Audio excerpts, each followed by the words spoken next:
নববর্ষ পেরিয়ে গেছে বেশ অনেক দিন হলো, তাও এই নববর্ষের এই ভিডিওটা না দিলে নয়, কারণ এই দিনটা আমরা কিন্তু সবাই খুব সুন্দর করে কাটিয়েছিলাম।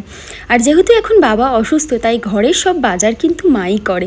তা আমি যেহেতু ডিউটি থেকে বাড়ি গেছিলাম, মা বললো চ আজকে আমরা দুজনে মিলে নববর্ষের বাজারটা করে ফেলি। আর বাবা অসুস্থ থাকায় আর আমিও যেহেতু হস্টেলে থাকি, বাড়িতে সেরকম আর ভালো মন্দ রান্না হয় না, মায়েরও তো খেতে ইচ্ছা করে, তা দুজনে মিলে বেরিয়ে পড়লাম। আর দেখতে দেখতে প্রথমে পৌঁছে গেলাম সবজির দোকানে, যা যা দরকার ছিল একেবারে কিনে নেবো বলে।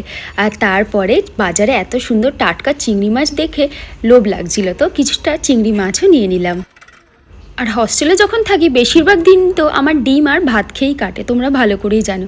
আর সেই জন্য মাকে বললাম, মা আজকে একটু মাছ খাবো আর মাছের একটু অন্যরকম রেসিপি কিছু বানাবো। আর সেই জন্য বড় বড় কাতলার পিস নিয়ে নিলাম।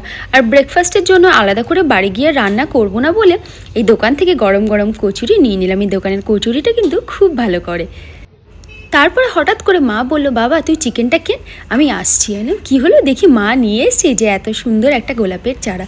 মা বলল, নববর্ষের দিন আর আমার পছন্দের কোনো গাছ কিনবো না তা কি হয়?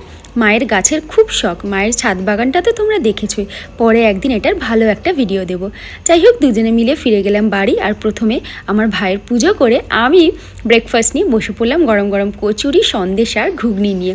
তারপরে ভাবলাম বেশি দেরি করা যাবে না, অনেক রকমের রান্নার আয়োজন আমরা ঠিক করেছি।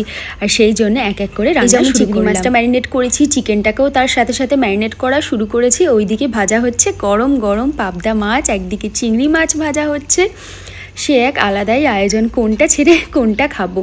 আর যেহেতু আজকে প্ল্যান করেছিলাম যে দই কাতলা বানাবো, তো সেটার জন্যই সব কিছুর আয়োজন একেবারে করে নিয়েছিলাম স্টেপ বাই স্টেপ। মা দেখো বাবার জন্য খাটতে খাটতে কীরকম অসুস্থ হয়ে পড়েছে। যাই হোক, দই কাতলার রান্নাটা কিন্তু খুব সুন্দর হয়েছিল। তোমাদের জন্য পরে এটার একটা ভিডিও দেবো, কারণ আমি এটার একটা সুন্দর ভিডিও করে রেখেছি। যাই হোক, রান্না সব রেডি। মাকে বললাম, তুমি আজকের দিনে আমাকে ভালো করে প্লেটটা কিন্তু সাজিয়ে দাও। মা তাড়াতাড়ি করে সুন্দর করে আমার প্লেটটাকে সাজিয়ে দিল। আর মেনুতে কিন্তু ছিল অনেক কিছু, যেমন ভাত, এঁচোড় চিংড়ি, কুমড়ো পাতা বাটা, পটল ভাজা, বেগুন ভাজা, ঢেঁড়স ভাজা, চিকেন কষা, দই কাতলা, পাবদা মাছ ভাজা আর আমের চাটনি। আর কি, সে এক আলাদাই আয়োজন। আর এত ভালো একটা রেসিপি করেছি, সেটা দিদি আর আমার জামাইবাবুর জন্য নেব না তা কী করে হয়? তাই সেটাকে গুছিয়ে নিয়ে চললাম। আর এই নববর্ষের দিনে ঘঞ্চার সাথে দেখা করব না, বাড়ির এত কাছে এসেছি, তা তো প্রায় অসম্ভব, কারণ ঘঞ্চা হলো মিমির ফেভারিট। তো পৌঁছে গেলাম দিদির বাড়ি, আর ঘঞ্চাকে বেশ করে আদর, আর ওর সাথে নববর্ষের সন্ধ্যাটা কাটিয়ে ফেললাম। সত্যি বলতে সময়টা আমাদের খুব এমন ভালো যাচ্ছে না, কিন্তু তার মধ্যেও এই ছোট ছোট মুহূর্তগুলো কিন্তু অনেক বেশি আনন্দ। আর আশা করি এই নতুন বছরে আবার নতুন করে শুরু হবে। সত্যি বলতে নববর্ষের দিনটা কিন্তু খুব ভালো কাটিয়েছিলাম। Thank you for watching, by.